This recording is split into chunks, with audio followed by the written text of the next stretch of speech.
Pada peringatan hari ulang tahun kemerdekaan, aku leyeh-leyeh duduk menonton TV. Ketika lagu sorak-sorai dikumandangkan, cucuku, si kampret, tiba-tiba mendekat lalu berbisik.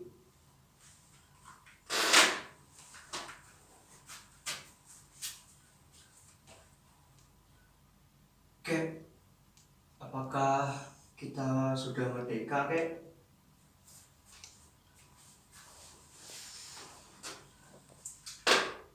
Aku terkejut. Apa?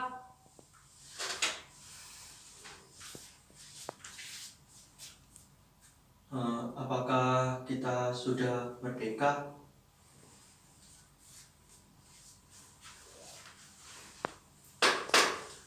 Aku mulai marah.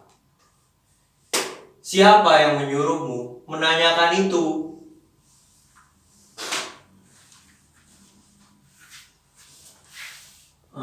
Aku baca di koran, kek.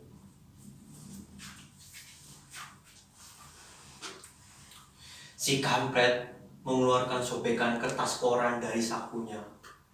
Dia menunjukkanku sebuah kepala berita. Darahku mulai mendidih. Media sekarang semuanya edan. Dagangannya hanyalah sensasi, bukan fakta. Kemudian kugayuh tangan si kampret, lalu kududukkan di sampingku. Kampret, duduk sini kamu. Jangan ngomong dulu. Kakek mau bicara.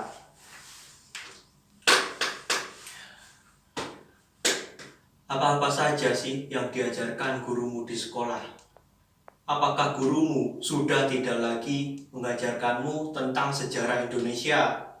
Apakah gurumu tidak memberitahumu bahwa pada tanggal 17 Agustus 1945 jam 11 siang di Jalan Pegangsaan Timur, Bung Karno dan Bung Hatta telah memproklamirkan kemerdekaan kita?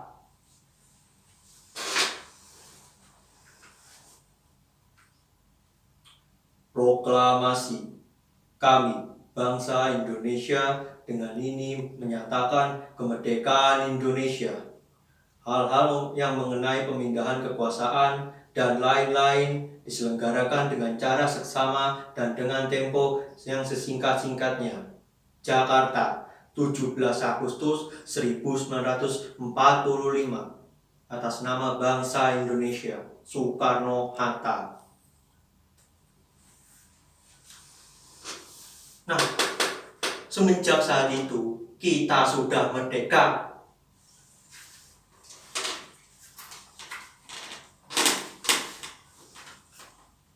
Jadi, kita sudah merdeka ya, kek?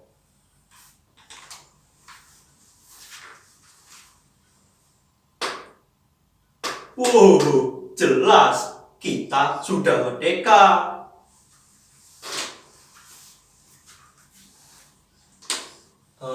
Kalau kita sudah merdeka, kek, lalu kenapa kita masih miskin, kek?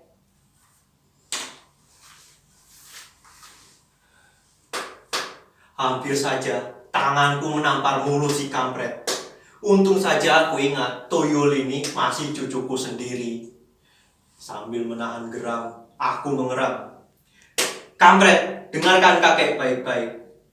Kalau kita ini sudah merdeka, ini artinya kita bebas dari penindasan penjajah. Kita bebas untuk berpikir, kita bebas menentukan sikap kita sendiri. Kita bebas untuk membalik nasib kita sendiri. Tapi kalau kamu itu miskin, sakit, lapar, gagal, kecewa, kalah, itu bukan urusan kemerdekaan, Le. Gini, kalau kamu ingin kaya, kamu harus kerja keras. Kamu harus bisa mencari kekayaanmu sendiri. Kalau kamu itu ingin berhasil, mau jaya, mau hebat, ya itu kamu harus kerja keras. Gak ada orang yang mau menolong, gak ada orang yang mau menyuapi, gak ada juga orang yang mau mengasihani. Kalau kamu itu orangnya ulet, rajin, pintar, berprestasi, yakin kamu bakal jadi orang nomor satu. Tapi kalau kamu itu orangnya bodoh, malas, teler, melempem, sukanya hanya mengeluh, sukanya hanya protes, kakek jamin kamu bakal jadi orang kere seumur hidup. Karena sebentar, jangan ngomong dulu, kakek belum selesai. Karena kita ini walaupun sudah merdeka, kita bisa mempergunakan kebebasan yang diberikan oleh kemerdekaan. Tapi jangan mentang-mentang kita sudah merdeka, kita jadi seenaknya sendiri, seenak pikiranmu sendiri, kebablasan, seenak tingkahmu sendiri, melebihi dari udilmu itu. Padahal sebentar, jangan ngomong dulu, kamu itu nggak sopan, kakek belum selesai. Padahal kalau kita itu sudah merdeka, kemerdekaanmu itu dibatasi oleh kemerdekaan lain milik saudara-saudaramu yang ada di lingkunganmu yang sama merdekanya denganmu. Walhasil, kalaupun kamu sudah merdeka, sebenarnya kamu itu tidak merdeka. Mengerti?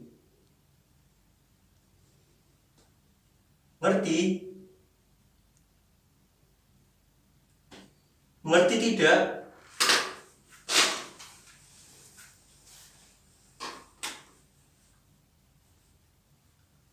Tidak, kan?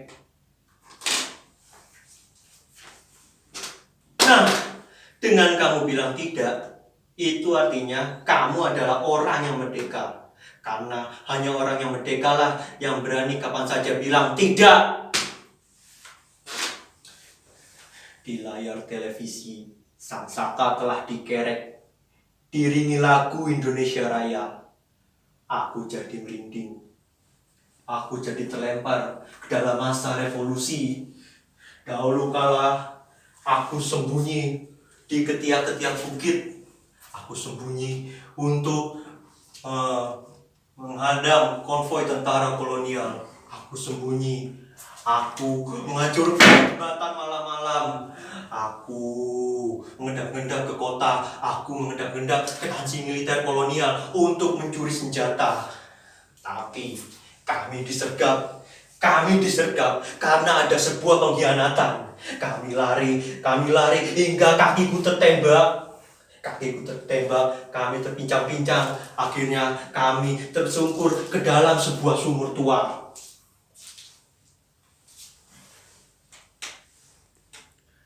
Jadi kita sudah merdeka ya, Kek? Sang saka telah sampai ke puncak tiang, gagah, perkasa. Aku telah turut, aku telah ikut membayar ongkos perjalanannya. Walaupun sampai kakiku terpincang-pincang, aku tidak menyesalinya, Le.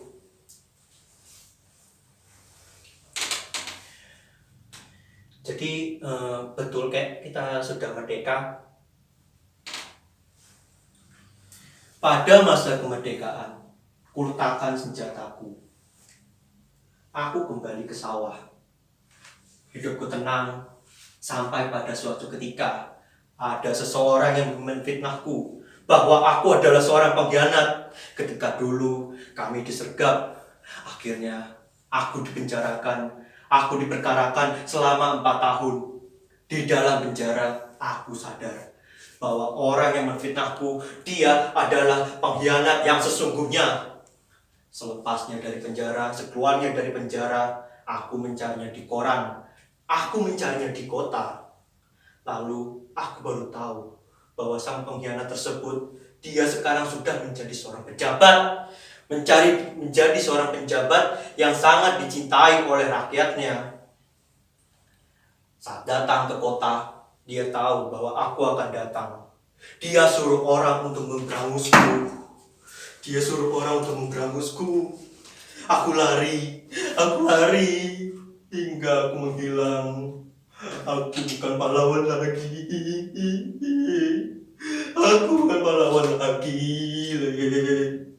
Aku hanyalah orang biasa yang mencintai keluargaku. Entah kenapa, setiap mengingat ini, aku jadi sedih sekali. Apakah ini arti sebuah kemerdekaan yang sesungguhnya? Aku sedih sekali.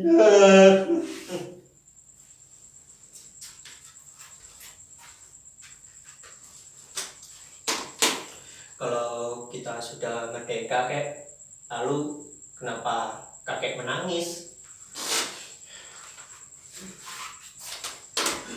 Mendengar pertanyaan si kampret, aku terkejut. Aku cepat-cepat seka air mataku. Akhirnya, aku menutup mulut si kampret, kemudian berkata dengan sangat keras, "Kampret, kakek menangis karena kita sudah merdeka. Hanya orang yang merdekalah yang berani dan boleh menangis dimanapun dan kapanpun ia ingin menangis."